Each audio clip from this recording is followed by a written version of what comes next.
We all know Half-Life 2 is a classic. We know the impact it had, we know the innovations it brought, and we all know the sequel is not coming. Probably. And we also know the history. But I'm not here for a retrospective. I'm more interested in the emotional core beneath the history. Because a game can have all the innovation in the world, even in 18 quintillion worlds, and still feel hollow. Still feel like a heartless product. But Half-Life 2? Well, that's something else entirely. So let's see why.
Best place to start is probably with Gordon Freeman.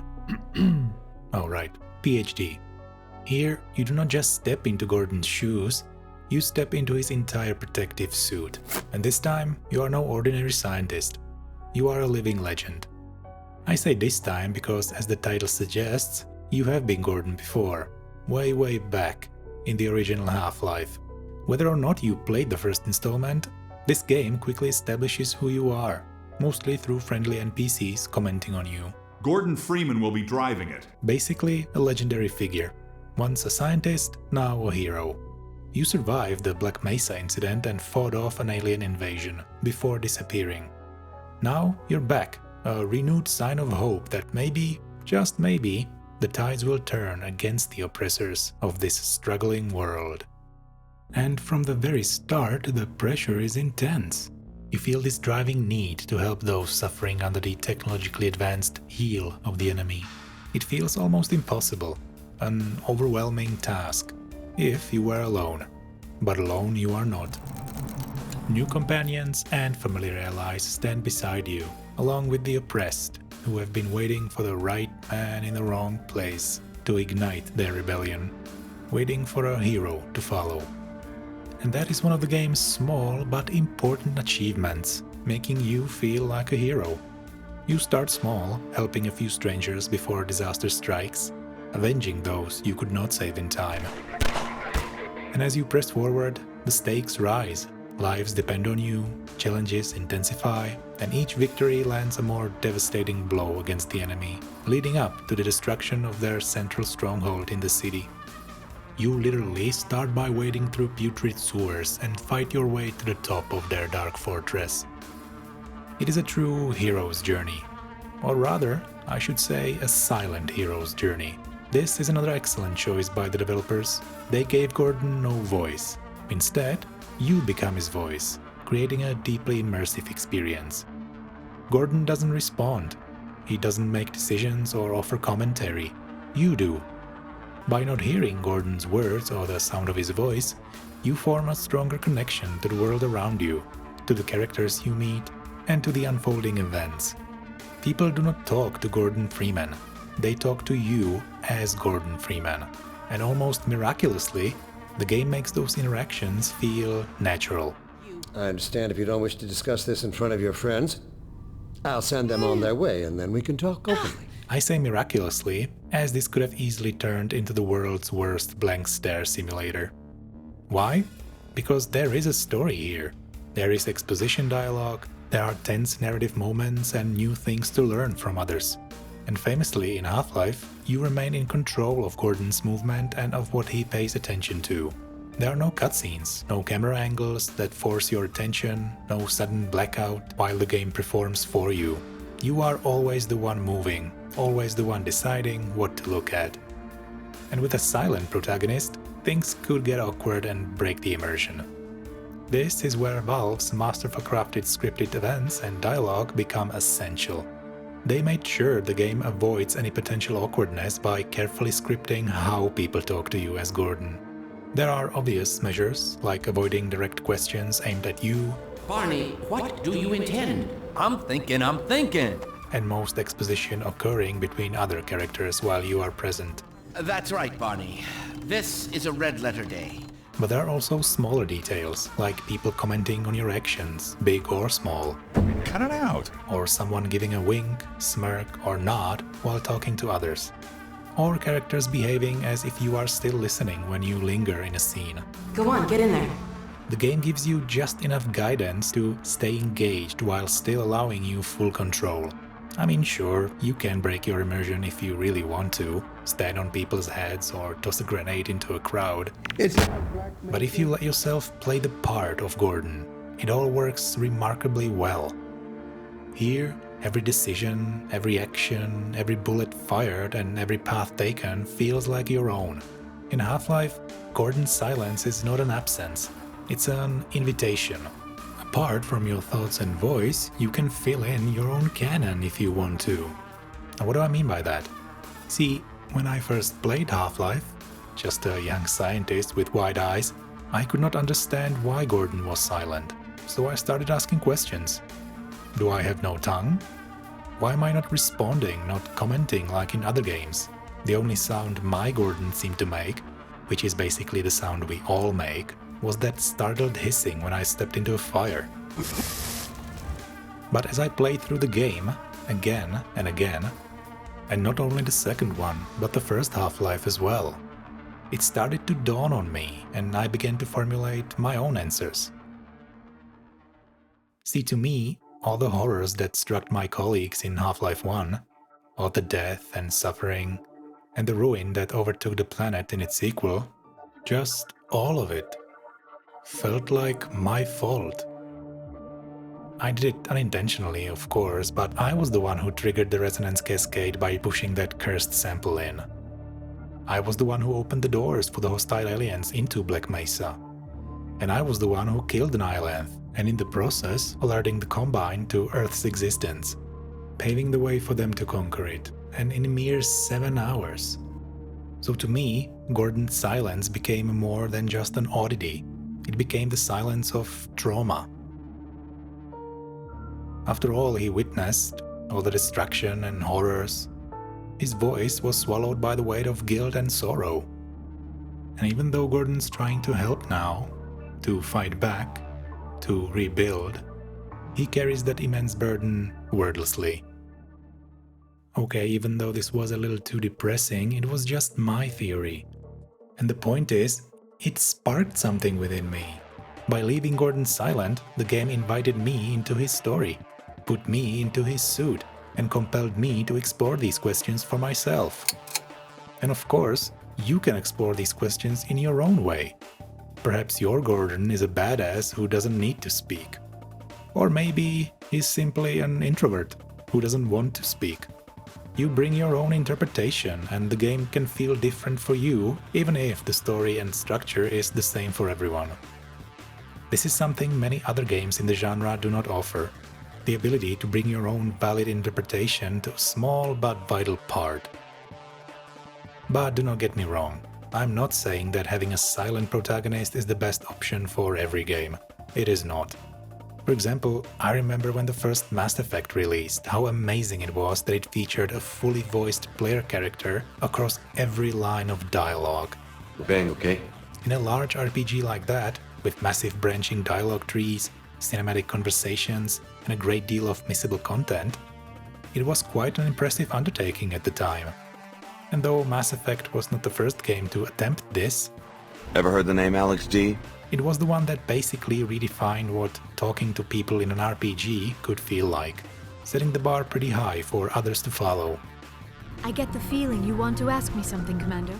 But in those games where your character is fully or even partially voiced, there is something getting between you and the overall experience. And this is not a bad thing if a game has a mostly character-driven narrative. However, it also means that the game plays more like an interactive movie than an actual video game, especially nowadays. But what Valve intended with Half-Life and Half-Life 2, as old-school gamers they are, is a more world-driven narrative, where you truly feel like a part of it. Where you are not just watching events unfold, you are standing in the middle of them. And because Gordon doesn't speak, and is basically an empty vessel you inhabit with your inner voice, sometimes even outer, well, that amplifies your connection to those events. Now, Half-Life isn't, of course, the only FPS game to have a silent hero, and even though there are some strong contenders, I think this is the series that managed to do it the best. We already touched a little on why it works so well here, but it might become clearer when we compare it to another mute protagonist who doesn't work quite as well. And before I continue, let me be clear. I love the Far Cry series. They are some of my favorite first-person shooters, and Far Cry 5 is my favorite one. Yeah, sorry Vas. Shut the f up! But here, the voiceless deputy, well, let's just say it doesn't work that well. In Half-Life 2, Valve paid great attention to refining the scripted events, dialogue, and narrative moments, all while leaving Gordon fully under your control. And as mentioned, it all serves one goal: creating a deeply immersive, world-driven experience. Far Cry 5 takes a different approach, building its story around cinematic presentation. Cutscenes and interactive cutscenes are frequent, and they are filled with emotional exchanges and quiet moments aimed, of course, right at you. The problem is that once control is taken away and you stop actively participating and are basically forced to watch, your hero is still not part of the conversation. The characters talk at the deputy, not with him.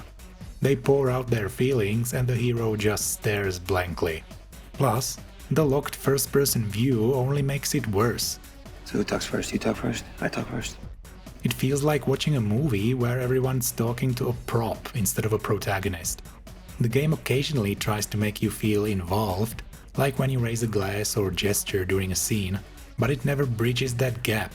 If the hero had a voice, like in Far Cry 3, it would probably work better.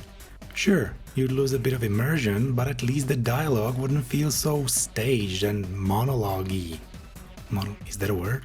I don't think that's a word. You know what I mean. And there'd be some life to the cutscenes. Boring!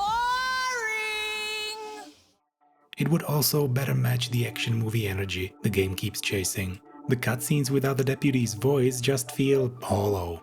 And you might say that this also happens in Half-Life 2. Gordon gets captured and is forced to just sit tight, so to speak, with nothing to do but look around. Technically, it's not a cutscene, but it serves the same purpose. The whole sequence here feels a lot like the ones in Far Cry 5. But there are two big differences that make this work. Firstly, Half-Life only takes control away when absolutely necessary. At the beginning, at the end, or here. Moments like this are rare. They are not overdone. And secondly, the dialogue feels natural and grounded.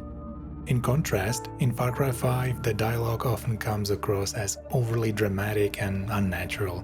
There are just too many of those close-up conversations, and since you have no or extremely limited control during them, while your hero remains silent, they end up feeling stiff and detached rather than immersive. Still, this small flaw is a far cry from a serious fault, and I love revisiting this entry all the same. But I hope this comparison clarified why it works and how it works so much better in Half-Life 2.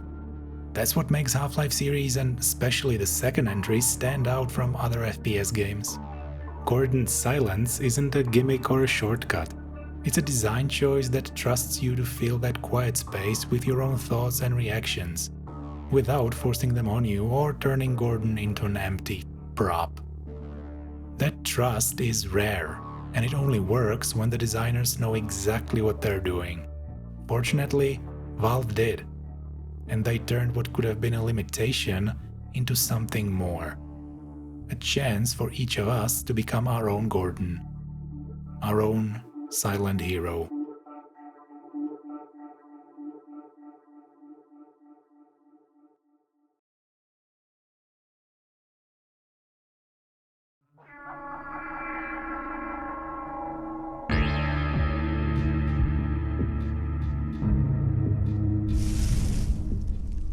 Conquered Earth, decimated Europe, and a city by the edge of the sea, where the Combine decided to build their monument to enslavement, the Citadel. The entire game unfolds in and around City 17, yet its vistas never grow dull or repetitive. Your journey takes you from the radioactive canals that snake through the city to forsaken suburbs where people sought haven, only to find horrors beyond imagining. It leads you along desolate coastlines, where your only companion is the soft, lonely whistle of the wind. And finally, you find yourself fighting in the very streets of City 17 itself, before your path plunges you into the technological nightmare that is the Citadel. A thick, oppressive atmosphere clings to you throughout the entire experience. And on top of that, the game often conveys just how small you are against the vastness of the alien overlords. And when I say it conveys, I do not mean through idle chatter about enemy numbers or the power of their weapons. Instead, it lets you witness firsthand the enemy's overwhelming advantage and technological supremacy, and it lets you see that those they cannot control, they destroy. And even though the game is interactive visual medium, it follows the same rule all good movies do, as often as it can. Show, do not tell.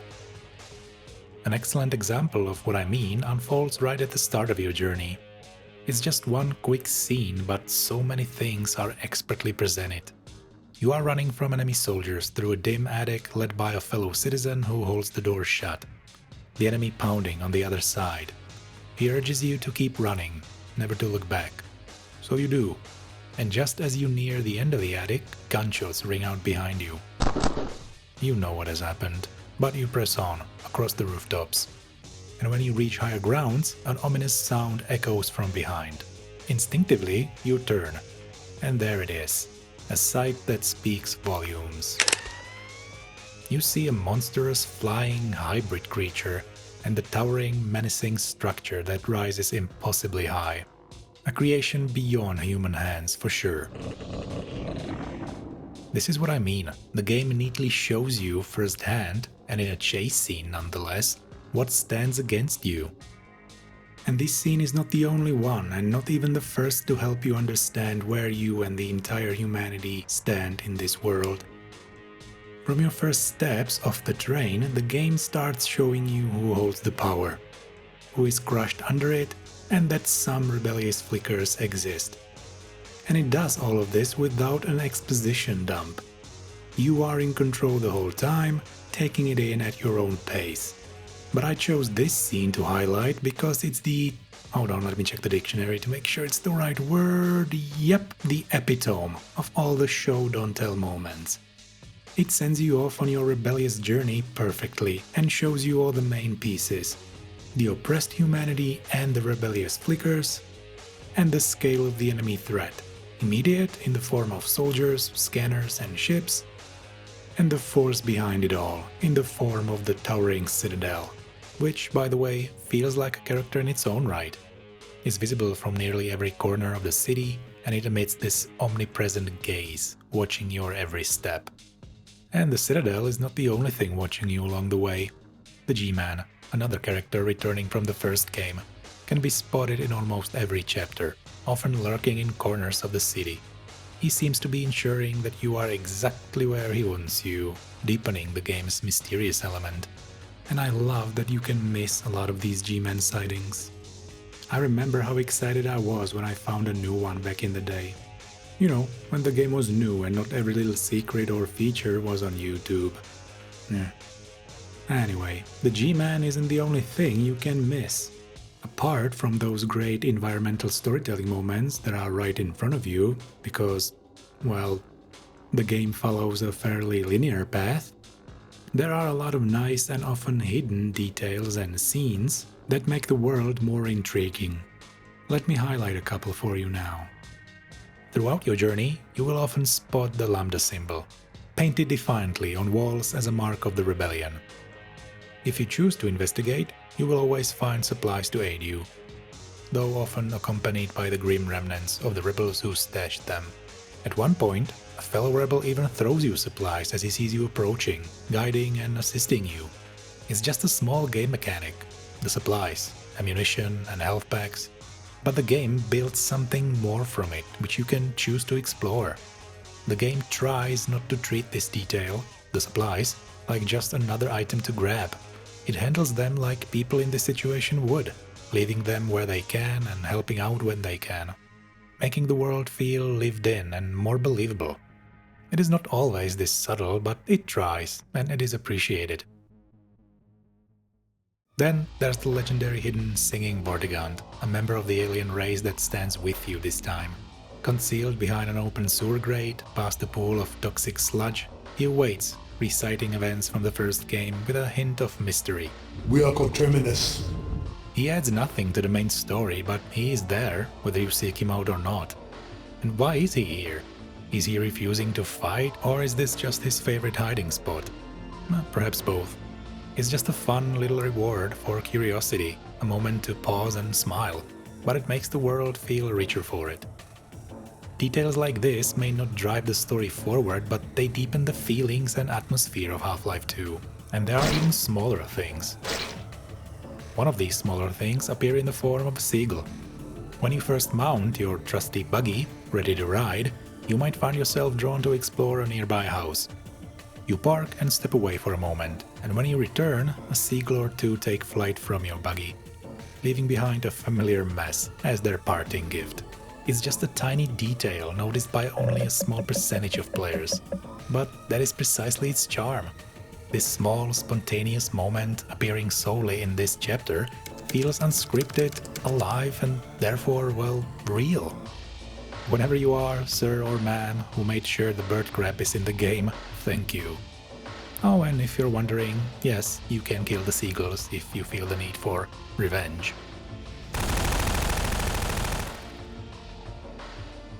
Continuing with an example of a great world-building scene you can choose to witness, this one awaits at the end of your buggy adventure. A fellow rebel warns you that the enemy is searching for your vehicle, urging you to hide it in a nearby garage. After a quick battle, you part ways, leaving your car in their care and moving onward, scaling the cliffs. And just as you are about to leave, you catch a final glimpse. A combine carrier lifts your buggy away. Why did the enemy seize it if you will never see it again? Do they plan to study it? Or are they simply ensuring you will never speed across their terrain again? The first time I observed this, I remember clearly aiming my rocket launcher at the carrier in a burst of defiance, thinking, if I cannot have it, then the enemy shall not have it either. Sadly, my 3 measly rockets were not enough to destroy it. Yet again, the game encourages you to ask questions, and these questions do not frustrate me, they intrigue me, as I hope they intrigue you. They make us pause, wonder, and imagine scenarios beyond what the game explicitly shows, creating the sensation that the world is bigger than what we see on screen.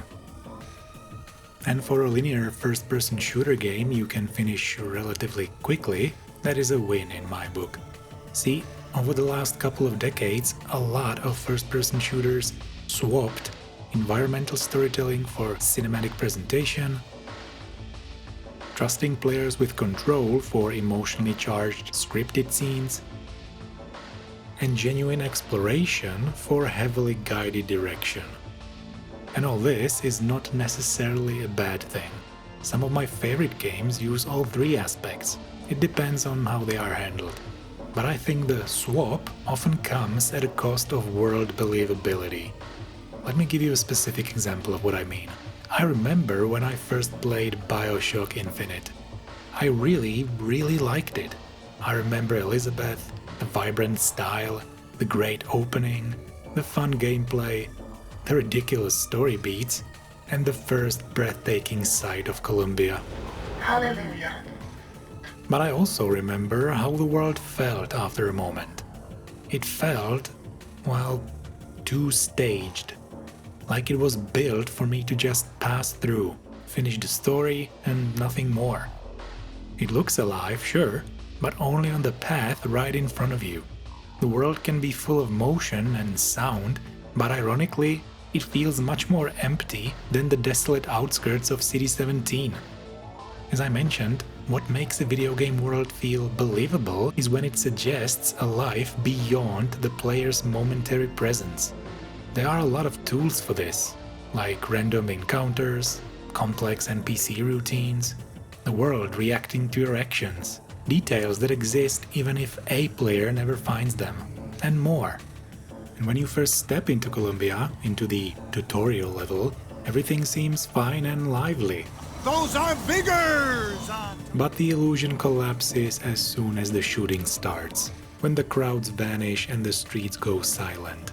Suddenly, the city doesn't feel like a place anymore. It feels like a string of empty areas waiting to be cleared. Everything that felt alive is revealed to be just a backdrop or an exhibit for you to shoot through. And so after I finished the game, I knew I was never going to play it again. And not because it was bad. I mean, sure, it has its flaws, but the gameplay is really fun. And I enjoyed the style of it all. But it's not enough to make me return. Because once that initial awe fades, there's nothing beyond the main story path. No discoveries unrelated to the main narrative, no real interactions, no place worth exploring twice. I mean, you can hunt for voxophones and upgrades, sure. They're useful enough on a gameplay level, but they do not make the world feel deeper or more interesting to explore. Even when you compare it to BioShock 1, Rapture felt fantastical, sure, but lived in, coherent, immersive, full of details that helped to make it believable. Columbia looks fantastic, but feels like a hollow model of a city. Great at first glance, but empty once you start looking around. And that's one of the reasons why I love returning to the world of Half-Life 2. It uses all the right ingredients and it trusts me to explore and discover on my own. The environmental storytelling and all those small details and scenes make City 17 memorable. They make us stop and pay attention. And they make the world around us feel alive. It's not just a backdrop for action. It has its own secrets, its own rhythms, and its own hidden stories. And sometimes it feels like it's responding to our very presence.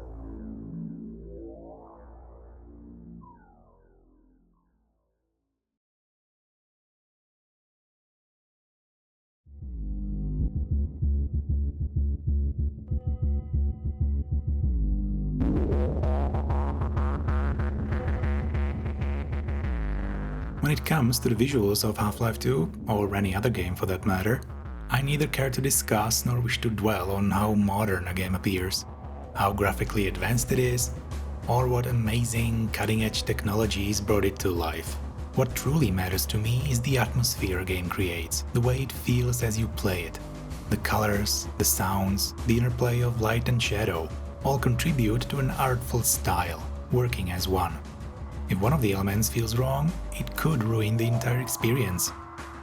Simply put, if you aim to make a horror game, for example, Bright, cheerful colors and upbeat music would just feel out of place. Unless, of course, you have a severe fear of clowns. And please, don't misunderstand me. I hold no grudge against modern, visually stunning games. And thanks to advanced technologies, we now have games that verge on cinematic experiences. And certain aspect of visual design can indeed evoke stronger feelings. Especially in character design and the advanced portrayal of believable emotional facial expressions. I'm also a fan of modern remakes. Well, certain ones. Remakes of classic games tread a fine line. They often risk losing the magic of the original, becoming shadows of what they once were. In fact, videos on these topics are currently in the making, so stay tuned. Ultimately, I simply favor games that stir something within me over those that just dazzle visually yet offer little else, not to point fingers. And I'm willing to bet that many of you feel the same, given that you clicked on this video and are still here. Hopefully. Feel free to discuss in the comments. Now that we have cleared that up, how is Half-Life 2 looking? Well, the game tackles heavy themes: oppression, enslavement, decay, isolation, transhumanism, and more. Yet, it also explores defiance, hope, and humanity's resilience. And the developers managed to visually portray these beautifully, keeping the overall art style grounded in realism, to match the serious tone of the narrative.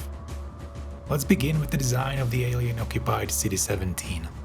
It takes much of its inspiration from Eastern Europe, and no wonder. Many of the cities and structures there have experienced several occupations in real life, unfortunately. The beige, brown and sickly yellow colors of the decaying city and its radioactive outskirts clearly indicate that there is something rotten in this state of existence. Rotten, but quite beautiful at the same time. And speaking of rotten, the technology of the alien overlords, as their name suggests, is often this twisted combination of organic and mechanical parts, and neither of those elements appear healthy or polished. Especially the dark blues and blacks of their machines, which drip with depression and melancholy. In contrast, most of the bright colors are found among your allies, offering a touch of comfort and warmth during your moments of respite. The warm, cozy reds of Dr. Kleiner's lab, the vibrant hues of Eli's experiment in his hideout, and once the rebellion truly takes off, the cheerful yellow lambda symbols war-painted on the arms of your fellow freedom fighters. Also, I always thought that the game is very good, or at least better than other games, at portraying something unusual. Ironically, it includes some of the most beautifully decayed, destroyed, and rusted scenes I've ever seen. And what I find astonishing is, whenever I pass by an old unfinished structure or a ruined building, Half-Life 2 immediately comes to mind. Even after 20 years, I find myself comparing it to real-world scenes more than any other game. Please tell me I'm not the only one. Valve paid great attention to detail when it comes to the horrible elements of the game. In fact, they even used photos of an actual burnt body as textures for one of the corpse models, a detail I only learned a few months ago. I'm never looking at that thing the same again. Moving on, it utilizes light and shadow pretty well too. It knows how to employ bright lights to cast the player into the spotlight, while dark, shadowy corners keep the player on edge. And the interplay of light and shadow is developed even further. The game uses little tricks to enhance your sense of immersion, tension or relief visually, and one of them hides in the passage of day and night. There are essentially two chapters that evoke the deepest feelings of tension, fear or anxiety. In the chapter titled We Don't Go to Ravenholm, you must navigate a suburban area overrun by, well, basically zombies, and alien creatures that made human population into those zombies. This section serves as a chilling horror interlude, demonstrating just how dire the situation can become with the rabid alien pests. The other chapter, Nova Prospect, shifts to a more action thriller atmosphere, revealing the grim fate of many prisoners captured by the enemy overlords. And both of these chapters wisely unfold under the cover of night, deepening the sense of dread and unease. And though the developers took some liberties with continuity, it was the right choice. What do I mean by that? Well, these chapters are quite close to each other in the diurnal sense, with the night in Ravenholm lasting just an hour or two. Yet, there is perfectly pleasant sunny day between these chapters, and it is still daytime just before you approach Ravenholm as well. So the developers made a deliberate choice, sacrificing strict realism to create a more impactful atmosphere. I remember vividly reaching the end of Ravenholm chapter, desperately trying to escape the headcrab-infested mines, praying the horrors would finally end. And as I climbed toward the mine entrance, I saw a literal light at the end of the tunnel.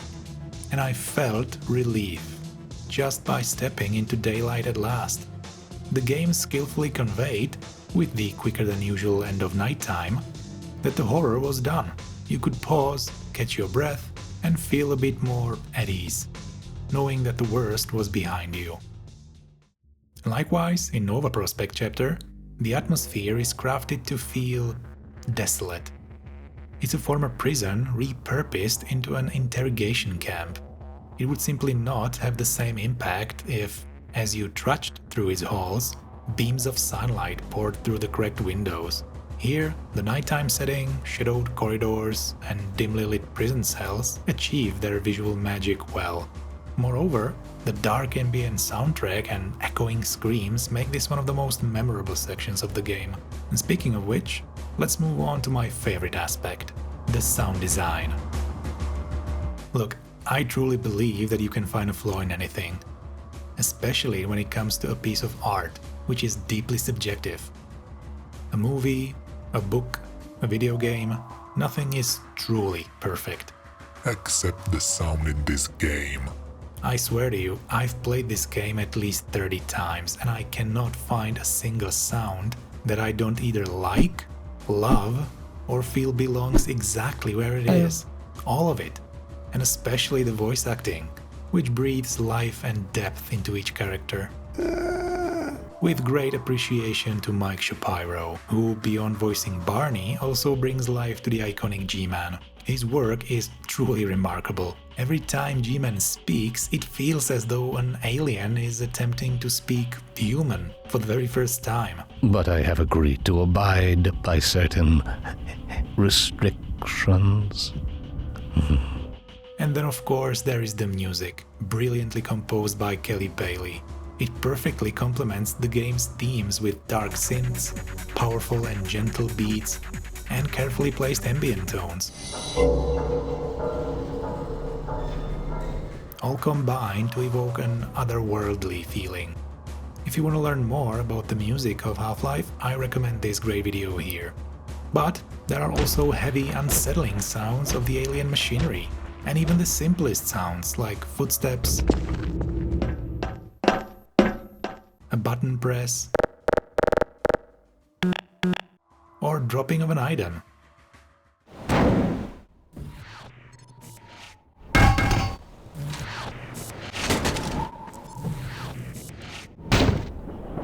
Every single sound just fits. But we cannot forget the weapons. The crowbar swinging and striking,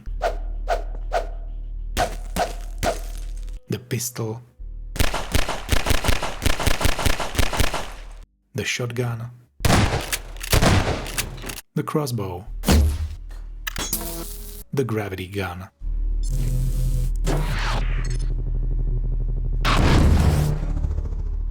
And the best sound of any weapon in any video game ever, the AR-2 pulse rifle.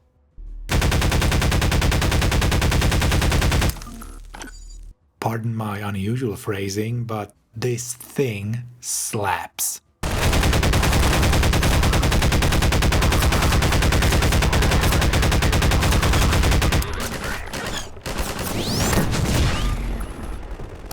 I absolutely adore everything about it. The sound, the reload animation, the secondary fire that vaporizes enemies. It feels incredibly powerful to use and not to mention fun. I know the gravity gun is arguably one of the best weapons in any game, utilizing the game's excellent physics engine to make virtually anything into a weapon against your foes. But the AR-2 remains my favorite, primarily thanks to its powerful sound design. I mean, listen. Ammunition Depleted. All in all, the sounds of Half-Life 2 are flawless, and I will die on that hill.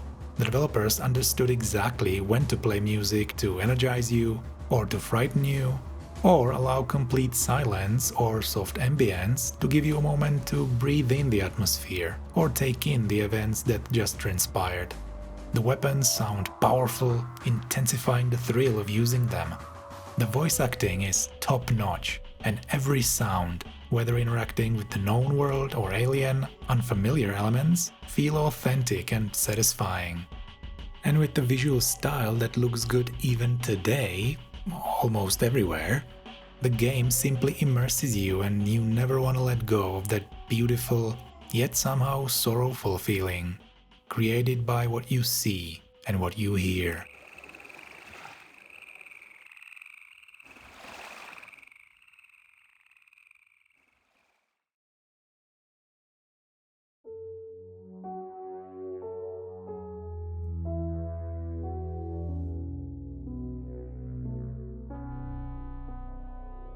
The story of Half-Life 2, without giving away too much, is basically a dark and pretty simple sci-fi tale. It's filled with alien creatures, fantastical moments, sad and quiet scenes, and intense action sequences as you try to free Earth from the grip of the Combine oppressors. And like any good piece of science fiction, the core is about the human condition, our stubborn spirit, and our undying resolve to fight for freedom. The immediate goals are clear and easy to understand, while the bigger mysteries stay out of reach, sitting in the background. And even though the tone leans toward the darker side, it's balanced nicely by a cast of friendly, hopeful characters who feel grounded and determined. The main characters are great, and we'll get to them soon enough. But along the way you also meet several smaller characters, whose short appearances still manage to add a lot to the game's themes. For example, isolation and despair are embodied in a desperate couple, holding on to each other when there is nothing else to hold on to. Madness, a natural response to this nightmarish reality, is witnessed in a stranger talking senselessly to himself. And of course, the whispers of rebellion can be heard and seen almost everywhere. They react to your approach, respond if you attempt conversation, and many of them aid in battle, healing you or sharing ammunition.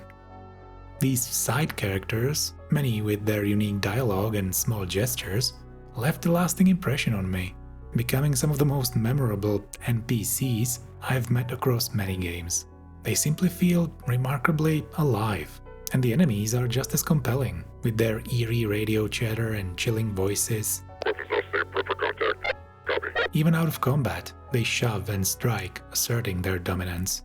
And their reactions in a fight and the weight of their collapse make each encounter feel visceral. Even the flatline sound adds a touch of grim satisfaction when you take them down. Now turning to the main characters, some familiar faces return from the first game, including scientists Eli Vance and Dr. Kleiner, as well as Barney Calhoun, the protagonist of Blue Shift. And newcomers like Dr. Breen and Judith Mossman add fresh dynamics. They guide the story, deliver exposition, and move the plot forward effectively. Some even have their own quirks and fears. Did you hear a cat just now? No. And though not deep, the characters are far from simple archetypes. Dr. Breen, for instance, he's not your typical villain. He's a calculating strategist, using negotiation and manipulation to secure his power. Another example is Judith, who brings a twist to the story. She's not a conventional double agent. She's a scientist who, with an analytical mind and a touch of naivety, tried to do the right thing, only for it to backfire. Altogether, these qualities make the characters memorable and believable. However, the character who receives the most development and remains closest to you is Alex Vance, Eli's daughter. The iconic first meeting with Alex introduces several key aspects. Let's watch first before continuing. Over here! Ha! No, you don't!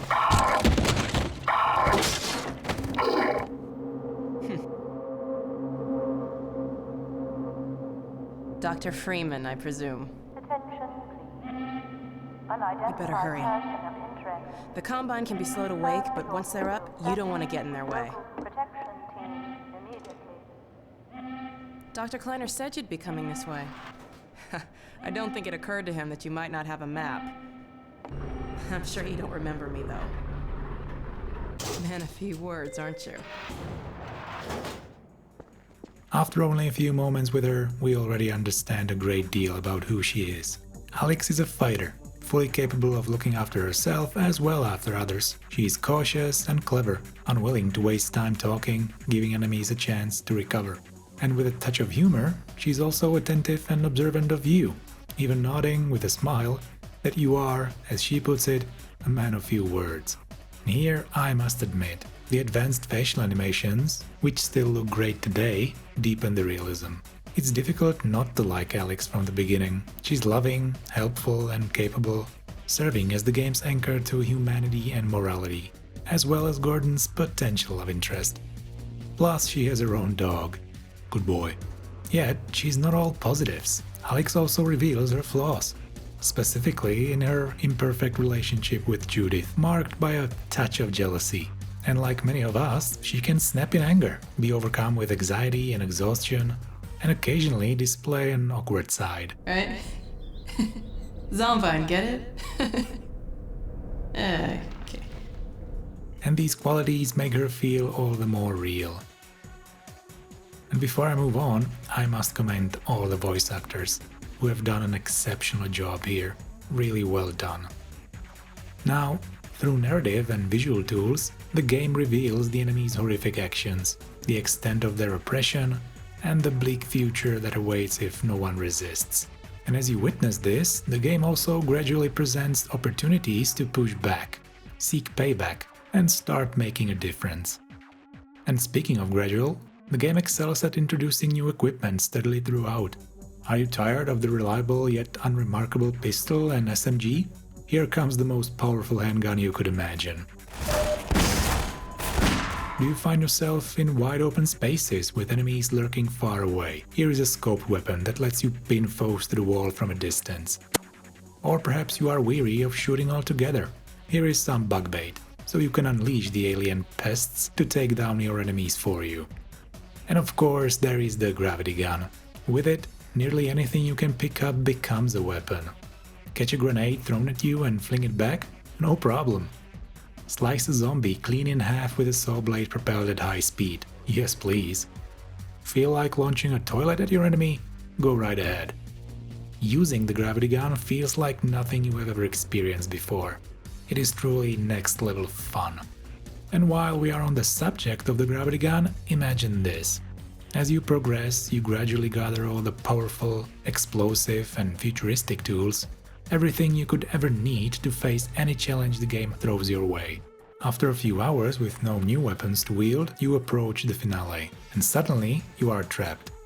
And your weapons are stripped away one by one. You watch helplessly as your entire repository is vaporized before your eyes.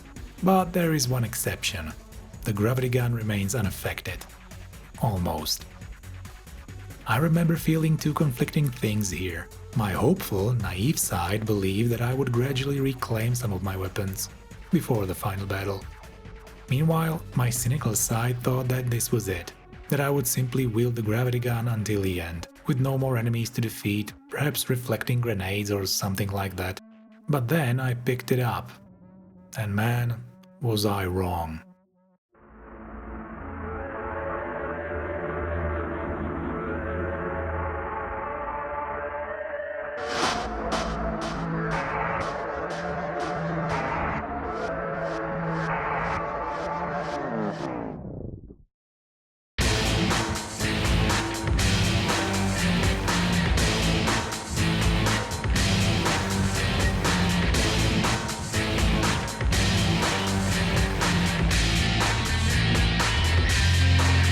The game flipped my expectations and supercharged the gun to unimaginable levels.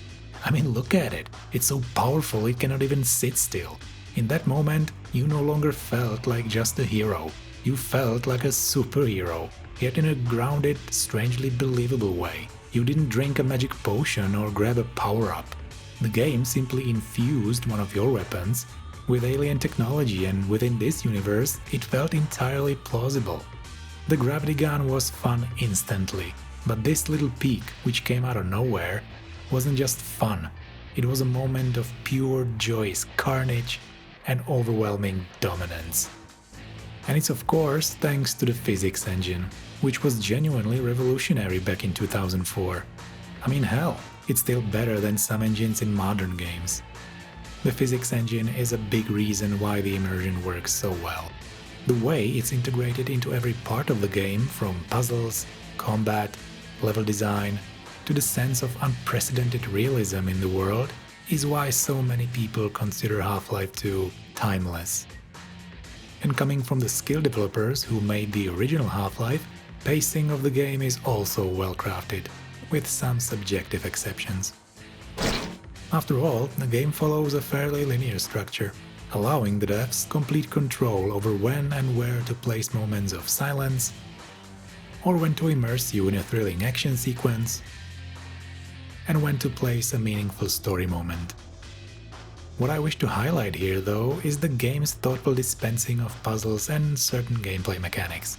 See, when the game introduces a new mechanic or puzzle, it does so in a smart and respectful way. Let me give you two examples. First, a simple, commonly used mechanic, exploding barrels, and then a more complex one, automatic turrets. The first time you encounter an exploding barrel, the game doesn't spell out, "Hey, look how this thing explodes," with a forced cutscene or an immersion-breaking hint icon. In fact, if you are not an experienced player, you might walk right by them obliviously. But only moments later, the game subtly demonstrates, rather than telling you with an obstructive hint, their use as enemies employ the barrels against you. Now you understand, and each time you choose to use this new mechanic, the game rewards you, whether with a brief spectacle or an easier way to handle multiple enemies. And on a side note, I do recognize that the game includes screen hints, yet they appear sparingly, subtly, and only in moments where they introduce a new control option, or in situations where an in-game demonstration might feel either redundant or out of place. Moving on to the turrets, or sentry guns if you prefer. They are introduced around the midpoint of the game. They appear sporadically after that, but only in the adjacent chapters, Nova Prospect and Entanglement, can they be used to your advantage. The first time you see them in action is well designed. At this point in the game, you command the Antlions, the alien creatures who have become your allies, and you watch them getting taken down by a single turret. You observe this from behind the turret, allowing you a moment to figure out how to approach it. You quickly realize that simply shooting it will be ineffective. The easiest way is to knock it over, and even if you're unsure how to handle the first one, moments later you witness your new alien companions knocking other turrets over, so now you definitely know how to deal with them. And sometime later, after you reunite with Alex, she warns you of incoming enemies, and you are now able to use the reprogrammed turrets to your advantage. By this stage, you know what they are, you understand how they work, so it's time to enjoy putting them to use. The first, tower defense section is straightforward, allowing you to learn how to position the turrets, gauge the damage they inflict, and observe their effectiveness against the Combine soldiers. The next two sections, where you can deploy the turrets, are far more challenging, pushing you to test what you have learned. But you may position the turrets as you please, scattering them apart, clustering them closely, or even carrying them forward from a previous defense section. And in a linear game like this, the freedom to approach this challenge in your own way feels both enjoyable and liberating. And that is a significant charm of the game's design, how it makes you feel as though you are discovering things on your own. Even though the developers subtly guide you, the sense of reward remains intact. And what do I mean by guide you?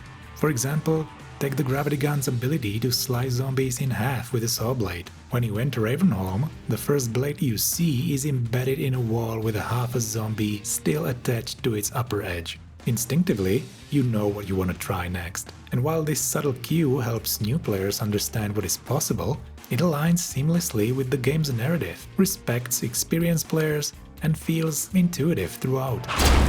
And this is similar with the puzzles. In those opening moments, the game subtly shows and thus teaches you that the objects in this world respond naturally.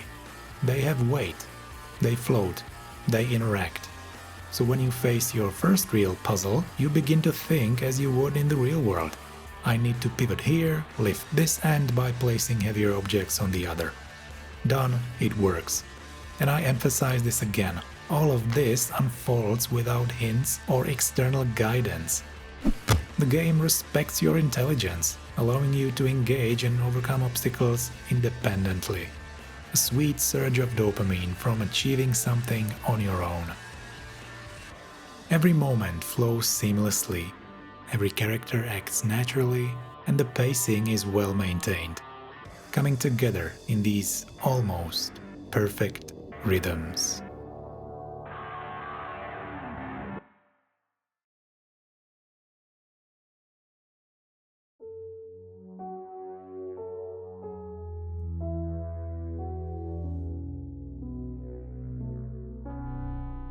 As I've mentioned before, nothing is truly perfect, so when discussing a game's shortcomings, I try to focus on aspects that are genuinely bothersome. Yet, when it comes to Half-Life 2, there are very few such issues. I mean, yes, the game is 20 years old and some may find it off-putting. It's also a very linear experience, which in this age of open-world games may not appeal to everyone. However, I'm willing to wager these factors matter little to most players. Maybe. So what are the truly negative elements here, if any?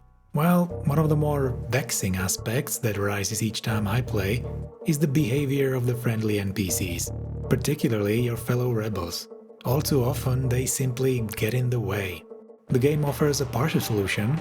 You can direct your squad to move to a position you indicate. However, in the heat of a battle, especially within tight spaces, this can still prove frustrating.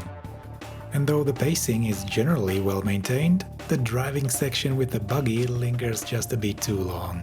It begins to feel repetitive after a time, lacking the exhilarating finale with the airboat and the chopper pursuit. In those final maps, I always find myself a bit weary of it. And while I mentioned the airboat, I will not list it here as a negative, even though I'm fully aware that some of you, maybe many of you, do not enjoy this chapter. And before you break your fingers violently typing out comments, let me explain. Most negative feelings about this chapter stem from the fact that the first half of your ride, before the machine gun is mounted, is frequently interrupted by obstacles. You ride, you stop, you ride, you stop, and so on. What I often hear is that these interruptions break the pacing. I must disagree, slightly. As I believe that good pacing involves a balance of frequent highs and lows. And by lows, I don't mean anything negative. Rather, I refer to the calmer moments that stand in contrast to the more intense ones. For example, the interplay between action and story beats, or between riding a vehicle and stopping to address challenges. I honestly find these pauses in the chapter enjoyable. They strike a nice balance to me, and because the combat and puzzles are engaging, I genuinely like this part of the game. Except for this one part. This part I hate with every cell of my body. Valve, you want to tell me that with all the excessive playtesting, no one had a problem with this part? Yeah, okay. I should probably continue before I get too worked up. Now, using my perspective on the pacing issue, I could make the same argument about the buggy chapter. It takes nearly the same amount of time to complete, and there are almost the same number of stops along the way, depending on how ruthlessly you'll drive. So why list the buggy section as a negative but not the airboat? Well, for me, the reason lies in the aforementioned chopper pursuit. Without it, both chapters would feel nearly identical, and I would find them both somewhat repetitive. The chopper introduces that extra element needed to make the experience more engaging. It's not just a presence that adds urgency and suspense to the chapter, it also elicits feelings of retribution and triumph. The former is experienced most vividly the moment you open fire on the chopper with its own gun mounted on your airboat. That is a truly satisfying moment, a sweet, sweet feeling seeing the chopper panic, its alarms blaring, as it never expected you to shoot back from your little airboat. And the feeling of triumph comes to fruition in the final battle with the chopper. That climactic showdown is precisely what the buggy section lacks. I mean, you just park the thing in a garage and that's it. Before it gets stolen from you, that is. The concluding moments with the airboat feel much more like a proper resolution. You destroy the very thing that has been relentlessly pursuing you, make one last dramatic leap over an obstacle, and bid farewell in a stunning sunset vista. Of course, this is simply my perspective, and if you do not enjoy the airboat segment, I completely understand. As they say, whatever floats your boat.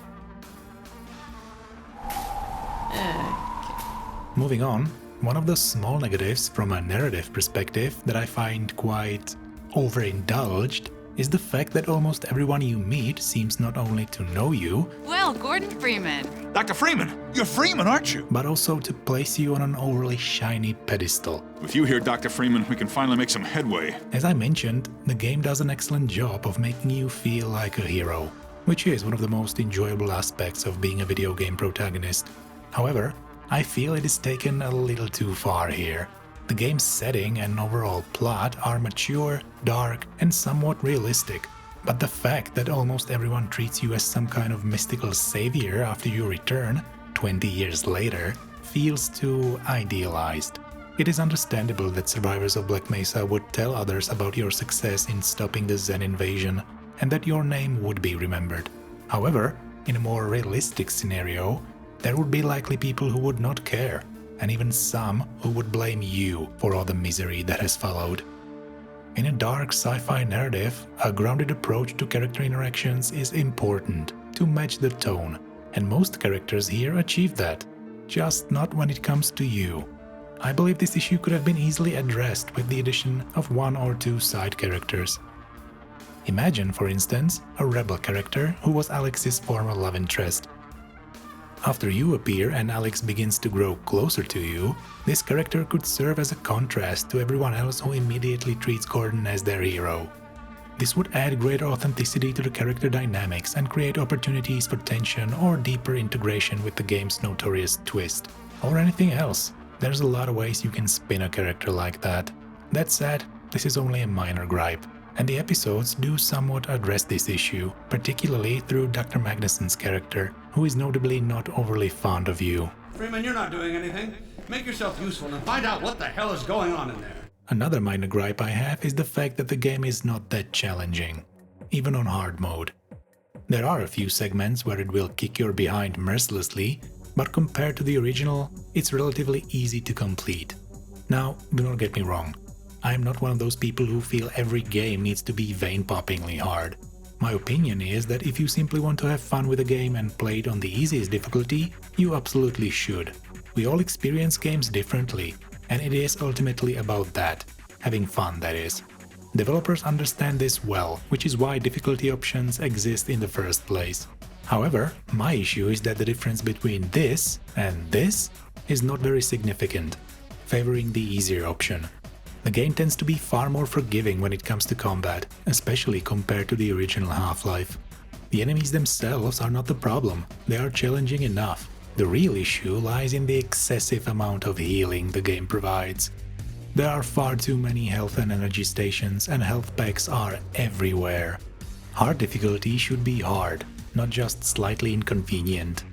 Speaking of which, one small change I always thought would be pretty cool, a bit more realistic and a bit more challenging, would be a little tweak for the poison head crabs. Normally, if a poison head crab lands a successful hit on you, your HP immediately drops to 1. Then, with the help of your trusty HEV suit, it slowly regenerates almost back to full, leaving only a small amount of damage, presumably from the bite itself, not the poison. And it doesn't matter if you play on easy or hard difficulty, the mechanic stays the same. The really boring part is that you can just stay in one place and wait for your health to regenerate, as I imagine most people do. And that is just not fun at all. Now, imagine if it worked the other way around. If the headcrab bit you, you would lose only a small amount of HP right away, but then start losing more bit by bit as time went on. You know, the way most poisons work. It takes a while to spread and kill you. This would introduce a new sense of urgency to the gameplay. You would want and need to find a health pack as soon as possible, before your HP dropped to 1. You could even have it so that on easy mode, the health pack slowly regenerated you back to full, like it does now. But on hard mode, the health pack would just stop the poison from draining your health any further, leaving you with whatever HP you had when you finally used it. This change would not just make the poison headcrabs feel more natural, if you can say that about alien creature, it would also add an extra layer of tension that scales with difficulty options. In some games, these options serve as a replayability feature, and it can be enjoyable to see how differently the game plays at various difficulty levels, or to, challenge yourself if you really like the gameplay. Here though, the differences are almost entirely ineffectual. The other most common criticisms I hear, and which may dampen some players' enjoyment, are the lack of variety in enemies and weapons. Personally though, this has never troubled me. While it is true that there are fewer weapons to choose from than in, say, the previous game, this is balanced beautifully by the gravity gun. And as for the enemies, they remain challenging, especially on hard mode. And I do not need 100 enemy types, as long as the few available are well placed throughout the experience, do not overstay their welcome, and are fun to defeat. Headshot. While I respect opposing opinions on this matter, I have never felt that the game needed more variety in its foes, so I find it difficult to see this as a genuine flaw. No, for me, the greatest disappointment does not come from the game itself, but from its creator, Valve. When this game concludes, it does so on a cliffhanger, a choice that not only divided the audience, but left us yearning to know more, to see where the story would go next, to find out what became of the characters. And this might not have been such a flaw were it not for the ensuing silence from Valve. See, after Half-Life 2, promises were made. We were to receive 3 episodes in quick succession, bringing the current story to a close before Valve would embark on Half-Life 3. Time went on, and indeed, after Half-Life 2, we received Episode 1 just 2 years later, followed by Episode 2 the year after that. Episode 1 felt more like an additional chapter of Half-Life 2 than a game in its own right, and Episode 2, while introducing a few new enemy types and shifting the setting from City 17 to the more open forested areas nearby, only advanced the story a little further. And it ended on an arguably even more dramatic cliffhanger than Half-Life 2 itself. And while they were fun to play, they were merely continuations of Half-Life 2, so the feelings they elicited did not really evolve. They simply remained the same. And then it arrived. The Great Silence. Years passed, and Episode 3, which was meant to conclude the story and the episodic format, faded slowly from conversation. All we received were a few pieces of concept art, and that was all. It took 13 long years before another Half-Life game, Half-Life Alyx, appeared. 13 years of waiting and hoping.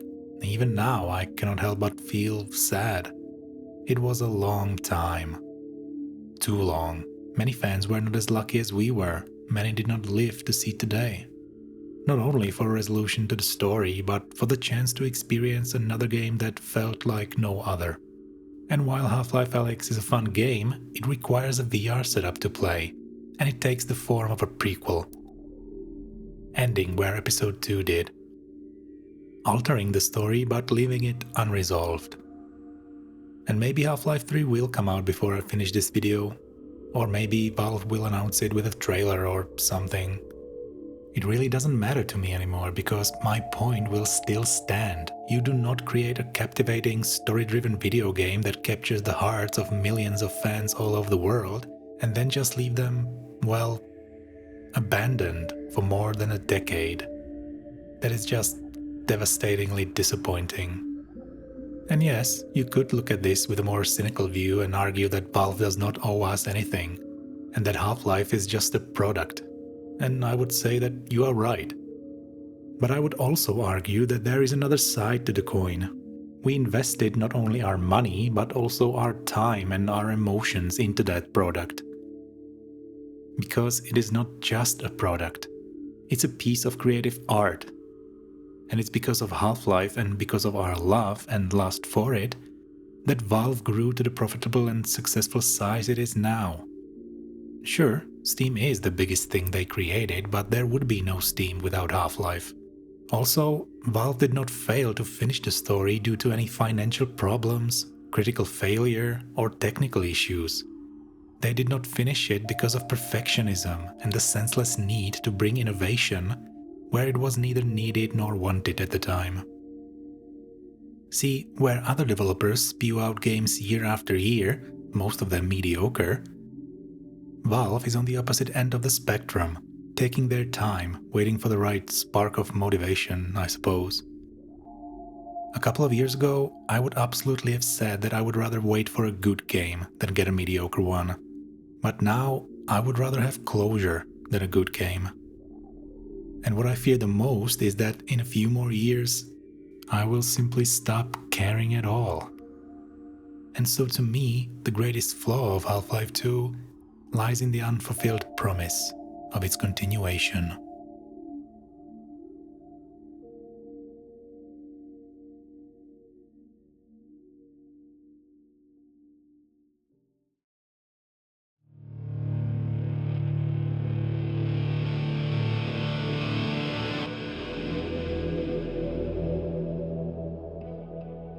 I will probably not create a separate video about the episodes that follow Half-Life 2 because, as I've mentioned, they feel more like continuations than true sequels.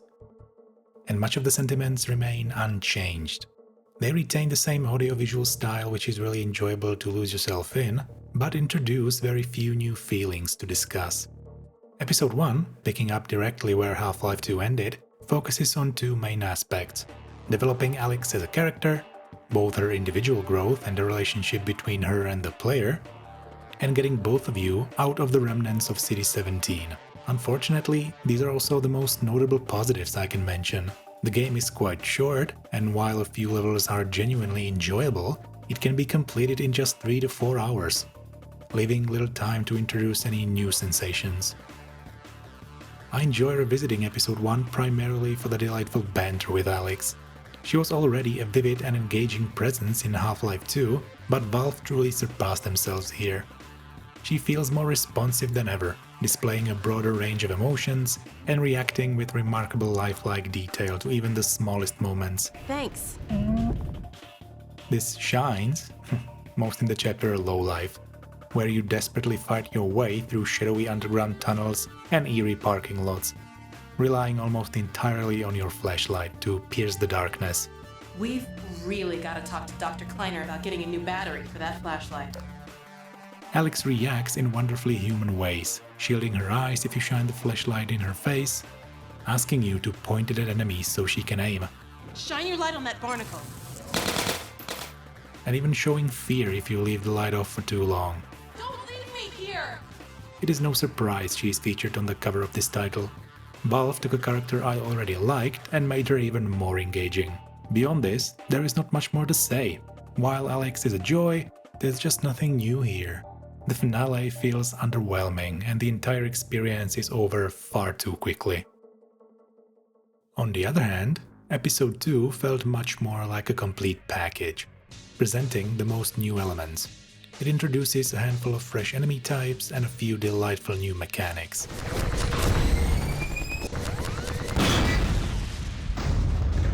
Yet, most significantly, it carried Half-Life 2 beyond the confines of City 17 and its outskirts, while weaving a gentle continuation of the characters and their unfolding journeys. From the moment it begins, Episode 2 feels like a breath of fresh air. The change in the environment marks a significant shift in the series' visual identity, and by this point it was really needed. And as you stand before a stunning vista of the ruined citadel, the world of Half-Life suddenly feels far larger. And it's not just the world that grows larger. The stakes rise dramatically when Alyx is gravely injured in the opening chapter, establishing an urgent, dramatic and thrilling tone that carries throughout the entire episode. If we lose her, we lose all. With the great Valvian game design working in overdrive, the developers managed to weave an impressive array of experiences into just 2 chapters. A pivotal story moment, an expansion of established lore, esoteric exploration, a heart-pounding chase sequence, several satisfying puzzles, and a gripping action segment, all seamlessly packed together. Truly a testament to level design efficiency. There are a few quiet, serene moments, but action is much more prominent this time, and with it comes an outstanding new soundtrack.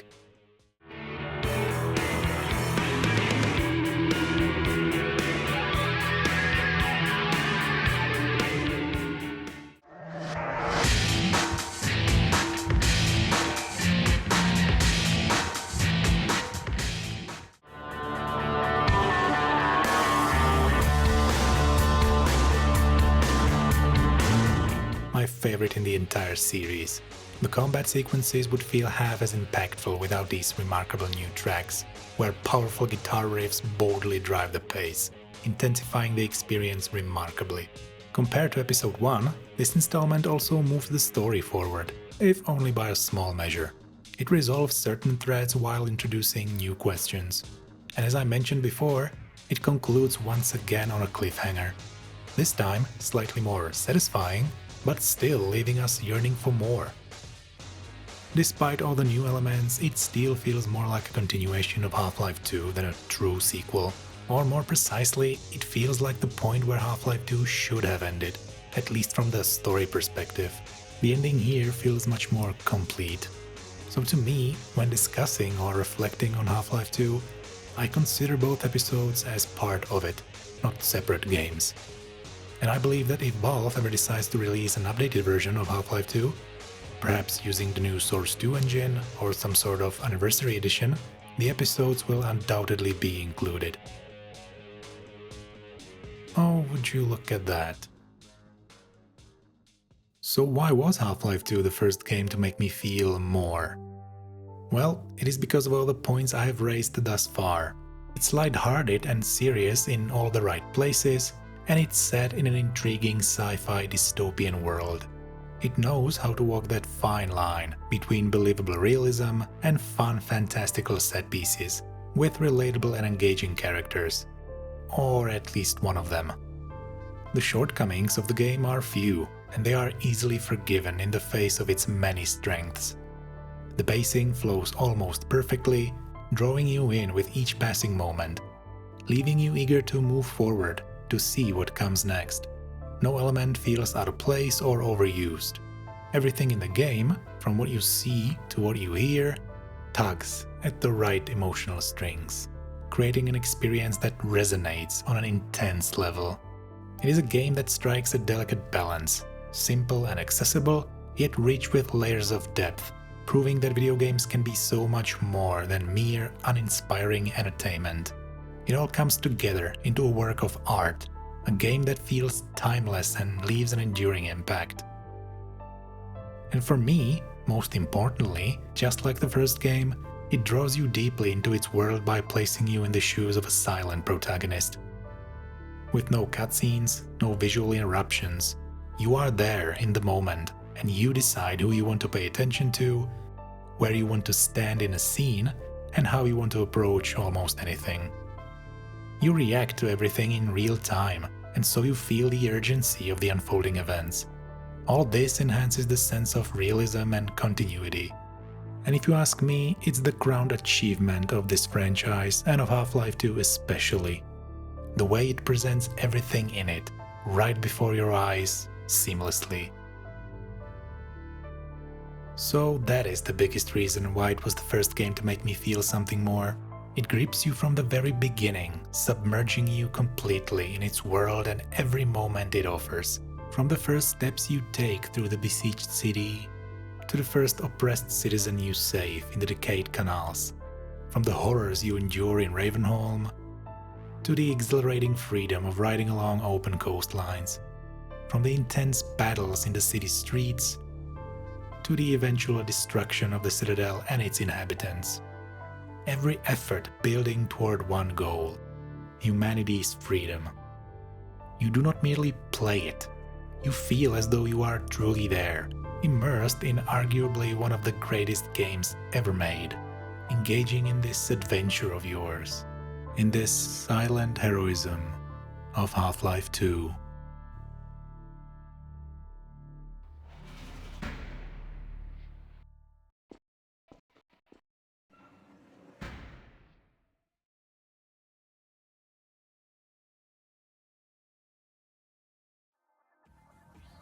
If you've made it this far, thank you for watching. I hope I managed to elicit something in you. Even if it was just a tiny smirk, I'll take it. But seriously, thank you for watching, I hope you enjoyed it. If you did, like, subscribe, and that bell thing would be appreciated. And if you really liked it, there is a Patreon link in the description. There, I release videos early, without ads. And since this is actually the first video I worked on, there's something I want to say. I know it's not perfect, but I loved making it and I learned a lot. And what I mean is that if you stick around, I promise I will keep improving and do my best to make each video better than the last. So, if you plan to stay, I'm looking forward to seeing you here. Take care, and in the meantime, play with heart.